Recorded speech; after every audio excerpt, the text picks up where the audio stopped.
Dans cette chaîne, j'ai souvent parlé de méthodes innovantes en architecture et construction, donc ça soit l'agilité, l'application des méthodes agiles, en tant qu'architecte par exemple, et plus récemment, en fait, j'ai pas mal parlé d'IA, d'intelligence artificielle, donc comment utiliser l'IA pour concevoir de meilleurs projets plus rapidement. Mais souvent, quand j'interroge un peu les personnes qui sont dans les agences et qui sont plutôt férus d'IA que le sujet intéresse, en fait, ils me disent, bah, pour l'instant, dans mon agence, on n'a pas encore vraiment utilisé ces outils. Il y a assez peu de personnes qui s'y intéressent. Et je trouve ça assez étonnant que ce domaine de l'architecture et de la construction, qui est mon domaine d'origine, c'est-à-dire que j'ai été formé en tant qu'architecte, j'ai travaillé un certain nombre d'années dedans, avant de passer à d'autres domaines, notamment le développement informatique, bah, ce domaine soit un peu lent en fait, à innover. En fait, qu'est-ce qui freine les choses? Et donc, dans cette vidéo, je te liste un petit peu un certain nombre de raisons que j'ai identifiées qui peuvent être la cause de cette lenteur à innover et peut-être des solutions aussi sur comment débloquer la situation. Donc, si tu es à l'intérieur d'une agence d'architecture, tu es plutôt geek ou intéressé par les sujets de l'IA et que tu voudrais accélérer les choses, bah, peut-être ça peut te donner un certain nombre de techniques pour motiver tes collègues à passer à l'IA ou à d'autres pratiques innovantes. Et si tu es gérant d'agence, bah, ça peut te donner des pistes aussi sur comment mettre en place une politique d'innovation en interne et rendre ton agence en fait plus innovante et donc concevoir plus rapidement de meilleurs projets, mais aussi pouvoir communiquer sur le côté innovant de ton agence par rapport à la... Donc ce premier point, c'est l'organisation verticale de l'agence. Donc c'est assez étonnant d'ailleurs parce que les agences d'architecture ne sont pas très grosses en fait, surtout en France en fait. Il y a beaucoup d'agences où c'est 2-3 personnes et après il y a quelques agences qui sont au-delà, mais finalement c'est les plus grosses agences, elles font 100 personnes, 200 personnes, donc c'est déjà beaucoup. Mais comparé à des gros groupes comme, je sais pas, de 3000 personnes, 4000 personnes, c'est rien du tout. Et du coup, on est un peu étonné de voir que la structure verticale, en fait, elle est très présente dans l'agence. Alors, qu'est-ce que j'entends par une structure verticale? En fait, c'est que les associés, les créateurs de l'agence, en fait, ont un peu centralisé toutes les décisions et ne laissent pas assez de liberté aux chefs de projet, notamment pour innover en adoptant de nouvelles méthodes qu'ils pourraient trouver plus intéressantes, ou bien sur la partie projet, sur le choix de décision de projet. Et en fait, de faire ça, ça démotive les chefs de projet qui peuvent avoir de très bonnes idées, qui ont d'ailleurs souvent, ils sont formés avec des méthodes peut-être plus modernes en termes de modélisation. Par exemple, ils sont par exemple très habitués au BIM, ils peuvent être très habitués à l'IA et c'est bien en fait finalement d'utiliser cette nouvelle génération pour ça, mais également pour le projet. En fait, si on n'a pas vraiment de choix sur le projet, ou qu'on est plutôt des exécutants, en fait, forcément, c'est moins motivant. Alors, si on s'inspire des startups du monde du web, souvent, elles sont structurées en plus petits pôles. Et il y a cette notion qui est devenue à la mode ces dernières années, des squads. Donc, les squads, en fait, c'est des petites équipes agiles, donc maximum 5 personnes, qui sont un peu affectées à une partie du logiciel. Donc, si on fait la comparaison avec une agence d'architecture, donc ça pourrait être soit affecté à un projet, soit avec un thème particulier. Alors, on n'est pas en train de reproduire la structure en silo. Pourquoi? Parce que d'une manière générale, en fait, ces squads, évidemment, interagissent entre elles. Mais par contre, en fait, on est en train de donner de l'opportunité de décision. En fait, l'idée, c'est de dire qu'on n'est pas l'entreprise, c'est pas un monolithe avec une standardisation où tout le monde fait la même chose, mais on peut laisser de la liberté à ces différents pôles, à ces différents squads, pour innover et finalement assurer ce qu'ils ont à faire de la manière qu'ils pensent être la meilleure en fait. Ce qui est important, c'est de se concentrer non pas sur la manière de faire, mais sur le résultat en fait. Combien de temps on met par exemple à passer un projet de telle phase à telle phase? Est-ce que les projets ils vont être plus performants sur des métriques qui sont objectives? Voilà, c'est cette manière de fonctionner où finalement on définit plus clairement l'objectif et après on laisse la liberté aux équipes de l'atteindre. Le deuxième point, c'est le fait que souvent dans les agences, en fait, on est affecté à un rôle qui change peu. Alors moi, personnellement, en fait, j'étais affecté au rôle de DCE, de gestion de projet, gestion de chantier. Et ça me plaisait bien parce qu'en fait, il y avait des réunions à l'extérieur, j'étais en relation directe avec le client. Mais à la fin, j'en avais aussi un peu marre de faire toujours la même chose. Et j'aurais bien participé à des phases plus amont du projet, notamment la partie concours. Même si je sais qu'elle a ses contraintes, qu'il y a le stress du concours, etc. Mais ça peut être frustrant en fait de toujours appliquer les décisions sur le projet qui ont été faites en amont au lieu d'avoir des choix peut-être plus radicaux à un moment du projet où les choix sont un peu plus forts que simplement décider le matériau, le détail constructif. Et le gros avantage, en fait, de permettre aux personnes de l'agence de changer de poste, c'est d'avoir une vision globale du projet. Parce que si on est toujours focus sur sa partie, donc ça, c'est ce que j'appelle le travail en silo, on reçoit toujours les projets de collègues et on les donne à d'autres collègues, en fait. Et ce qui nous intéresse, c'est que dans notre phase, dans notre partie, en fait, il y ait le moins de problèmes possible et qu'on fasse du bon travail. Mais souvent, on fait des erreurs sans le savoir parce que si on n'a pas une vision globale du projet, forcément, il y a des choses qu'on peut ne pas comprendre, en fait. Et aussi, ça empêche, en fait, une sorte de mix, en fait, dans les pratiques. C'est-à-dire, si des collègues ont l'habitude de travailler toujours dans le même ordre, ça va être moins intéressant que si ils interagissent de temps en temps leur rôle. Donc, moi, j'encourage à être plus flexible sur l'affectation de chacun, parce que finalement, quand on est motivé sur une étape du projet, c'est là où on est le plus efficace. Et si on se sent cantonné à une phase, au final, oui, on va être plus productif parce qu'on a l'habitude, mais on est moins motivé à la fois. Culture technique, la culture de l'innovation.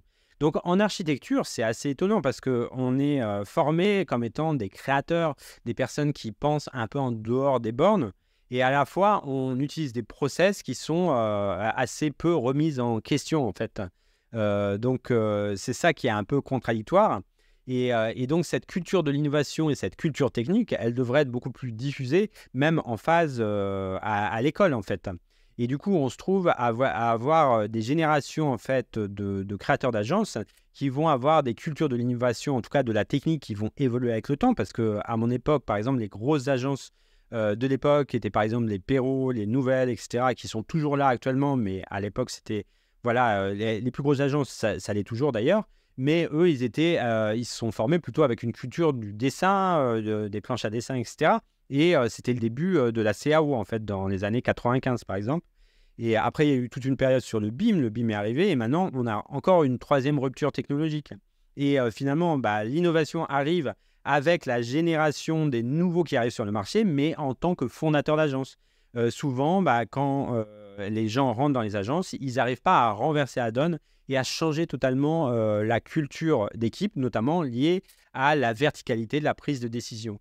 Donc, on a intérêt en fait, à inciter dès l'école en fait, à s'intéresser à la technique. Pour moi, le projet, faire de la conception sur le projet n'est pas distinct d'utiliser un certain outil. Par exemple, si on prend le cas de l'architecture paramétrique, le fait d'utiliser des outils comme Grasshopper qui permettent en un clic en fait, de changer la forme du bâtiment et de concevoir le bâtiment non plus comme un amoncellement de volume, mais plus comme finalement des formules qu'on applique. Par exemple, j'ai une façade dont l'ouverture est définie par l'ensoleillement de manière automatique, donc en fonction de données. C'est une manière totalement différente de concevoir l'architecture qui va déboucher sur des formes différentes. Donc, il n'y a aucune raison en fait de faire une gradation et de l'exclure parce que ce serait moins artistique, moins peut-être l'espace ou je ne sais pas comment on peut justifier cette exclusion. Donc ça, c'est la partie technique, mais il y a aussi la partie de culture de l'innovation.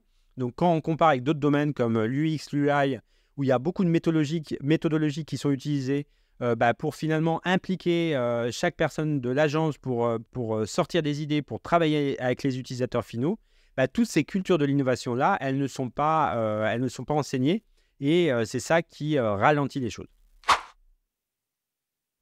Donc le quatrième point, et là on rentre un petit peu dans le dur, dans les choses qui sont vraiment liées à l'innovation de manière directe. Donc c'est laisser tout simplement un créneau pour réfléchir sur notre organisation, réfléchir sur ce qu'on voudrait mettre en place. Donc moi personnellement, c'est ce que je fais avec quelques agences. En fait, je fais une sorte d'audit en fait du fonctionnement interne de l'agence. Après, je les forme à ce qui existe dans l'intelligence artificielle. Et après, on fait des petits ateliers en fait pour voir ensemble en fait ce qu'on pourrait implémenter. Et je fais un suivi dans le temps en fait pour voir quels sont les freins, qu'est-ce qui a bien marché, qu'est-ce qui n'a pas bien marché. Et ça, finalement, vous n'avez pas besoin de moi pour le faire, même si je peux aider. Et du coup, on peut implémenter ces méthodologies simplement, mais il faut se laisser le temps.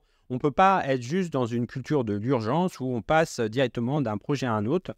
Et le client qui va nous imposer une urgence va imposer aussi le fait qu'on ne peut pas changer, améliorer sa méthodologie. Parce que finalement, on peut souvent, je vois passer en fait des sortes de mèmes là sur LinkedIn avec l'illustration de la personne qui avance sur un chariot avec des roues carrées. Mais effectivement, ça illustre bien le problème, c'est-à-dire que nos outils ne sont pas optimaux. Du coup, on est tout le temps charrette parce qu'on peut pas, et du coup, on n'a pas le temps de trouver de meilleurs outils, alors qu'en utilisant une roue, on irait plus vite. Et donc, finalement, c'est ça. Donc, c'est très important de réserver en fait des moments pour ça. Et comme modèle, on peut également s'inspirer de comment ça fonctionne dans les startups ou comment ça fonctionne dans les méthodologies agiles.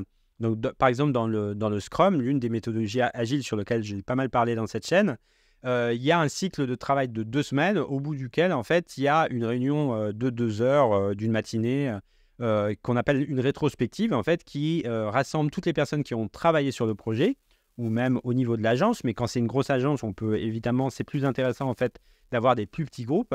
Et chaque personne, en fait, note sur un post-it, en fait, les choses qui sont bien passées, moins bien passées, les idées. Et après, elle présente ses propositions et on vote ensemble, en fait, pour définir les points qui sont les plus importants, les problèmes qu'on peut corriger de manière concrète. Et après, on peut se définir un board, un tableau, avec les actions à faire pour la prochaine réunion donc de rétrospective d'amélioration continue. Donc ça, c'est un type de réunion. On peut aussi avoir d'autres types de réunions sur la manière de faire, quel type d'IA on pourrait utiliser, par exemple, en interne. Il pourrait avoir des présentations de personnes qui ont recherché sur des sujets pratiquement et qui voudraient implémenter certaines méthodologies. Donc, c'est très important de réserver ces moments. S'ils ne sont pas là, forcément, il ne peut rien se passer via des échanges. Voilà, juste sur messagerie, OK, on peut poster des choses, mais à un moment, on a besoin de discuter. Et enfin, le dernier point, pour moi, est le plus important, c'est la culture du partage. Donc, la culture du partage à la fois en interne, à l'intérieur des agences, mais à la fois en externe. Moi, je suis frappé que dans cette industrie, donc l'architecture et la construction, il y a très peu de partage. Donc, certes, on partage des photos de chantier, on partage peut-être des choses personnelles par rapport au projet. Donc ça, c'est bien, hein. Avant, ce n'était pas le cas. Avant les réseaux sociaux, on partageait juste la photo d'inauguration peut-être, et du coup, c'était un peu ennuyeux. Mais quand même, si on rentre dans le sujet même de l'architecture, donc la conception de bâtiments, j'en vois très peu qui partagent des problèmes qu'ils ont rencontrés, les solutions qu'ils ont trouvées, qui partagent peut-être même des détails techniques qu'ils pourraient donner comme ça pour discuter dessus. Et c'est assez frappant quand on compare avec d'autres domaines. Moi, par exemple, je m'intéresse au développement informatique, donc le développement web, je m'intéresse à l'UX, UI, je m'intéresse au business, donc à la vente, au marketing. Et dans tous ces domaines, en fait, si on va sur Internet, si on va sur YouTube, en fait, on voit beaucoup de gens qui partagent, qui donnent des ressources, qui donnent des templates complets, etc. Ça, on ne voit pas trop ça en architecture. Pareil pour les logiciels. Pour le BIM, en fait, ça a longtemps été un logiciel un petit peu monopolistique. Il y avait soit Revit, soit Archicad, soit Allplan. Donc, c'est c'est du code fermé. On ne sait pas ce qu'il y a dedans. On ne peut pas le réutiliser. On peut juste prendre un abonnement et prendre son parti, décider de son parti. Soit on est côté Revit, soit on est côté Archicad. Et maintenant, c'est en train de changer, en fait, notamment grâce au travail de That Open Company, donc, qui était une bibliothèque avant JavaScript qui s'appelait IFC.js, qui permet de faire un viewer IFC très simplement. Et maintenant, l'ambition augmente et maintenant, on pourra bientôt faire, et on peut déjà faire en fait, une application BIM un peu similaire à Revit, mais customisée à nos besoins. Et ça va permettre à beaucoup de propositions d'émerger, et ça, c'est très bien. Mais encore une fois, ça vient un petit peu de la culture informatique, la culture du partage, et c'est pas le cœur du projet, c'est pas des maquettes BIM, c'est pas, par exemple, pratiquement, moi, si je veux une maquette BIM qui corresponde à un projet réel, j'ai du mal à le trouver. C'est même pas possible. En fait, si on fait des recherches, on voit des maisons théoriques, des petits bâtiments, etc. Mais on ne voit pas des vraies maquettes BIM de travail. Et c'est vrai qu'il y a l'argument de dire que le client, il y a une certaine confidentialité. Ça peut être aussi des questions de garder pour soi, en fait, notre manière de faire. Mais ça, il faut que ça change parce que c'est un frein à l'innovation. Et même du point de vue de la personne qui partage, en fait, c'est un énorme avantage de partager. Moi, par exemple, là, je partage des informations dans des vidéos YouTube et du coup, il y a des gens qui me connaissent et du coup, je me mets en avant et n'importe qui pourrait le faire. Et quand on cherche dans l'architecture et la construction, sur les thèmes que je traite, j'ai finalement assez peu de concurrence côté français, un peu plus côté anglophone, mais ça montre que le domaine est encore à garder les informations pour soi. Et je pense que ça, c'est un frein énorme à l'innovation. Voilà, donc je pense qu'on a traité un petit peu ce sujet. Donc, c'est un certain nombre de causes que j'ai identifiées. Il y en a sûrement d'autres. Donc, si tu as d'autres idées, merci de les partager en commentaire. Même sur les points que j'ai traités, donne ton avis. Si tu es dans une agence d'architecture, tu rencontres ces problèmes, peut-être un témoignage de ce que tu vis au quotidien, ça peut être intéressant pour engager une discussion. Et sinon, si tu t'intéresses à l'IA, à l'innovation, abonne-toi à la chaîne. C'est la chaîne qui est dédiée à ces sujets. Et si tu veux soutenir mon travail, laisse un like dans cette vidéo parce que ça va permettre à l'algorithme de YouTube de comprendre que ça intéresse beaucoup de gens et du coup de la rendre plus populaire et du coup peut-être de changer petit à petit les choses dans notre domaine, l'architecture et la construction. À bientôt!